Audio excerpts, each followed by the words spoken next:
내일은 세종대왕이 훈민정음을 창제해서 펴낸 것을 기리는 한글날인데요.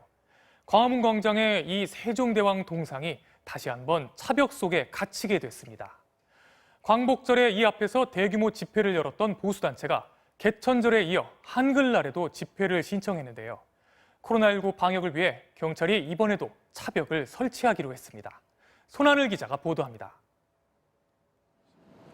지난 개천절 서울 광화문 광장. 경찰 버스들이 광장 주위를 에워쌌고 보수단체 회원들의 집결이 차단됐습니다. 한글날인 내일도 보수단체들은 도심 집회를 예고했습니다. 개천절 때와 마찬가지로 전광훈 목사 측은 옥중 입장문 발표 기자회견을, 일부 보수단체들은 도심 곳곳에서 피켓 시위, 그리고 조국 전 장관과 추미애 장관 자택을 거치는 차량 집회를 이어 예정입니다. 우리가 경찰 차벽으로 모든 게 막혀버렸습니다. 대한민국의 기본권도 막혀버렸고 자유민주주의 체제도 경찰의 차벽에 의해서 막혀버렸습니다. 다만 광복절 집회단체가 모인 8.15 비대위 등이 신고한 대규모 집회는 법원이 최종 금지시켰습니다. 경찰은 한글날인 내일도 도심 집회를 원천 차단하기로 결정했습니다.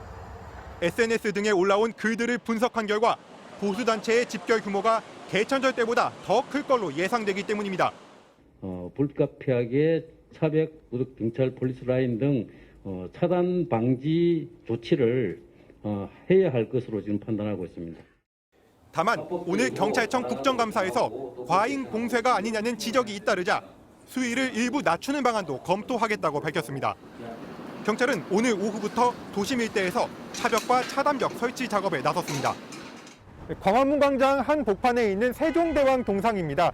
지금은 이렇게 왔다 갔다 할 수 있지만 경찰은 이곳에 차벽을 설치하기로 했고 이 광장으로 통하는 지하철역 출구도 서울시는 폐쇄를 검토하고 있습니다. 버스도 광화문 주변을 무정차 통과할 예정입니다. 불법 집회 주최자 및 참여자에 대해서는 고발 조치와 더불어 확진자가 발생할 경우 손해배상 청구도 병행할 계획입니다.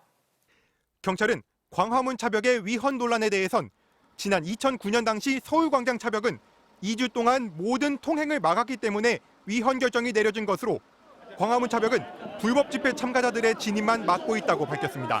MBC 뉴스 손하늘입니다.